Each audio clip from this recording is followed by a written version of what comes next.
I truly believe that anti-editing and vulnerability is on the verge of becoming the new standard for content creators across the board. And this comes from someone who was focused on high-end effort content and literally used that as part of my shtick to blow up on socials. The shift towards real authenticity is undeniable, and the numbers back it up. We're witnessing this new wave of creators breaking all of the traditional rules of content creation, and they're blowing up with this minimal, less is more style of editing instead. But what does this mean for creators like us?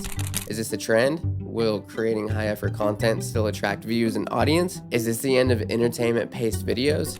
Well, let's dive into it. In this video, I'll be talking about my predictions for the future of content creation, YouTube, and what this trend means for you. Number one, people want relatability. Let's face the facts. Highly produced content is losing its value in 2024. Let me explain. Well, one, everybody and their mother is doing it, including myself. From what I've been seeing, people are getting burnt out. These over-the-top, overstimulating videos with pattern interrupts every 2 seconds and all these fancy edits, I just think it's harder for people to find the authenticity within the video itself and connect. If there's anything that I've learned within this last year of studying this marketing world, people live vicariously through other people's journeys. They love attaching themselves to a story. They love watching a real life person transform from a point A to a point B and how it can reflect within their own life and journey as well. Recently, I was reading this tweet from Shane Hummus. By the way, I love this guy's tips on content creation on Twitter. He's fire. He was talking about how documenting the road to success, becoming an expert, is the new meta. And honestly, I 100% agree. He used this example from a creator named Ramon, and Ramon was basically just doing an hour-long video of him doing cold calls, trying to sign new clients to his SMMA agency. So here were a few things that I took away from this video. Number one was vulnerability. That was his competitive edge and why his channel quickly blew up. His first video ever has over 300,000 views of him just trying to figure it out as he goes. For a beginner that's just starting and getting into cold calling, that transparency was everything. It was so raw, and honestly, it was pretty inspiring to say the least. Even myself, I found myself being like, man, I need to start cold calling. There were many people in the comments saying things like, I needed this kind of video, thank you so much for sharing, or how this inspired them so much, and really the comments were just going on and on. He wasn't afraid to be himself in the video and just show his real-time journey on this attempt in becoming some expert in something that's really considered scary as a business owner, which is sales. And that's what was different. He didn't act like he'd already become this master cold caller / salesperson, and he didn't act like he already had it all together, which leads me to my next point, a sense of experience. Do you know how many people are trying to start a business right now and are too afraid to even take that first step? Do you even understand how many people are in his exact shoes at this second right now? This type of content builds trust. And how do you sell anything? Well, it's the like, know, and trust factor. So this type of style really paints that all over because you really get a sense of how this guy is as a person. You get the idea that he's working towards where he wants to be. You get the idea he's not some slimy business guy just trying to make a quick bag. And on top of that, he just simply pressed record on his camera before doing this. No script, no pre-production, no fancy editing, just authenticity. And that's what kind of style the rest of his channel follows as well. Super minimal editing and just him talking about very relatable stuff to the entrepreneur demographic. It's simplicity at its finest, in my opinion. Another person absolutely crushing this right now is a YouTuber going against all the traditional tactics of optimization, Sam Solik. Everybody's talking about this guy right now.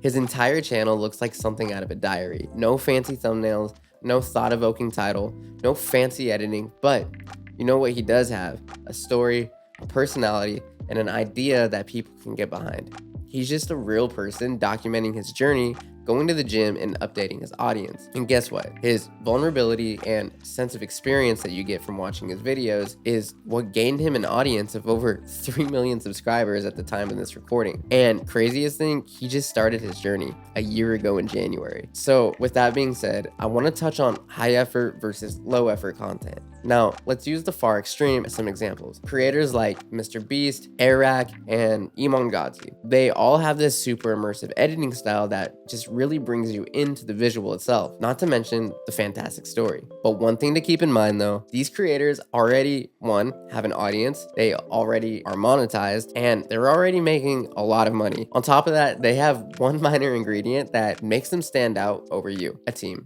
The thing is, with this highly produced style of content, it looks really pretty. But on the downside, it also requires a lot of time and hours to put together in post-production. At the end of the day, you're not gonna have a team if you're just starting out. And truthfully, consistency is everything when you're just starting. You have to understand that you are only one person, and one person alone just cannot put out that level of quality that these guys are doing on a consistent basis without burning out. Plus, teams cost a lot of money, especially over time. Another piece of content I was watching from Shane, he talks about how, along with high effort content taking a long time to make, while it can obviously make you grow faster, is it sustainable for the creator in the long term? Which is what I just talked about. He points out all these different creators who have literally quit simply due to them burning out. Within my own content, when I was blowing up on Instagram for the type of content I was making, dude, if I didn't have my editor and a catalog of that first month's content already made before I even started posting, I would have been long done. And honestly,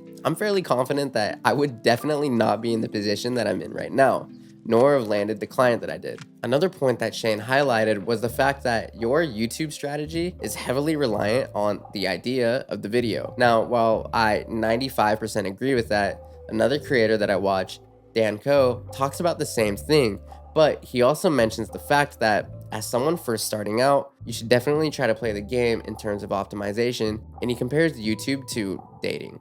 He talks about how if you don't take care of yourself and optimize how you look while dating, how are you ever going to get a girlfriend if you're not even attractive enough for them to look at in the first place? Now, objectively, you can get mad that they don't know the real you, they don't know how you are as a person, but the reality is this: if you can't attract them in the first place, how are they ever going to get to know you as a person? So he compares that to the content creation, talking about how your title and thumbnail are very much the contributing factors in getting someone to care about you as a person or your depth. With that being said, I would personally recommend to try and have somewhat of a good title and a thumbnail. But as I digress from my original point, if you're spending all of this time putting all of this effort into one idea and it takes you 2+ weeks to put it out and it turns out that that idea was bad, how are you ever going to get better at ideation if you aren't putting in all these reps necessary to get better?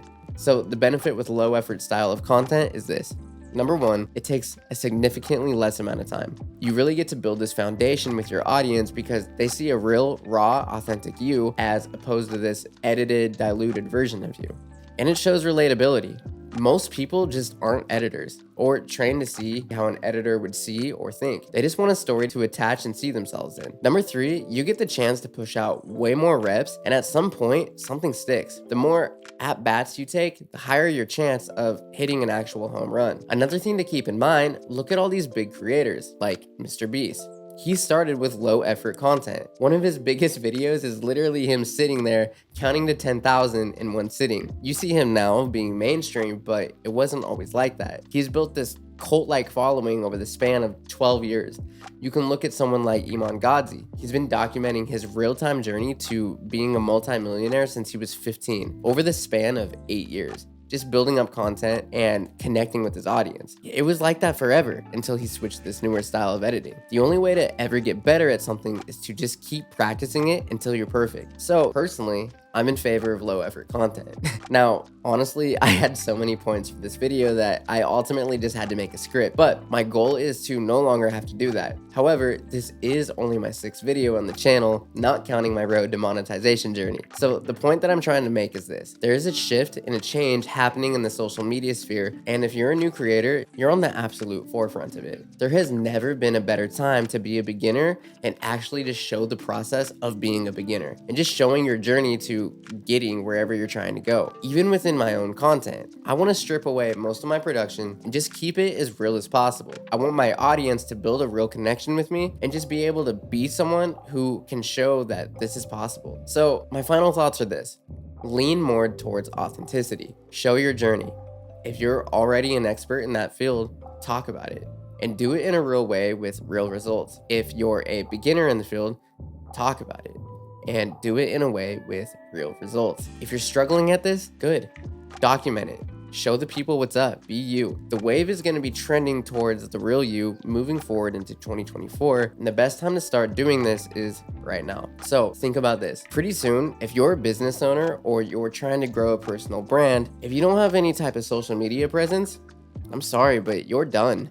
You just won't exist. There's literally too much content and everybody and their mother is just in front of your face at all times. You need to build this online presence. I challenge you to start this journey, and I want you to leave a comment on this video talking about where you're at now, so that way in a year from now, we can look back on it and see how much progress you made. Peace.